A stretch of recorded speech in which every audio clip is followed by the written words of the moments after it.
बिस्मिल्लाहिर्रहमानिर्रहीम। अल्लामा मजलिसी अलैहिर्रहमा अपनी किताब बिहारुल अनवार में इमाम जाफर सादिक अलैहिस्सलाम की रिवायत नकल करते हैं कि आपने फरमाया, जब इमाम मेहदी अलैहिस्सलाम ज़हूर व क़ियाम फरमाएंगे तो आप रोए ज़मीन पर जितने ममालिक हैं उनमें अपना एक एक आदमी रवाना करेंगे और उससे फरमाएंगे कि तुम्हारे लिए हिदायतें तुम्हारे हाथ की हथेली में है। जब भी कोई ऐसा मामला दरपेश हो कि जो तुम्हारी समझ में न आए कि तुम उसमें क्या फैसला करो, तो तुम अपनी हथेली पर नजर करो और उस पर जो हिदायत दर्ज हो पढ़कर उस पर अमल करना। नीज आपने फरमाया कि इमाम मेहदी अलैहिस्सलाम एक फौज कुस्तनतनिया रवाना करेंगे।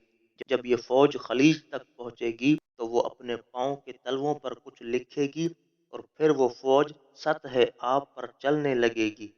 अहले रूम ये मंजर देखेंगे कि ये लोग सतह आब पर चल रहे हैं तो कहेंगे, ये तो इमाम मेहदी अलैहिस्सलाम के असहाब हैं जो पानी पर चल रहे हैं, तो फिर वो खुद मेहदी अलैहिस्सलाम कैसे होंगे।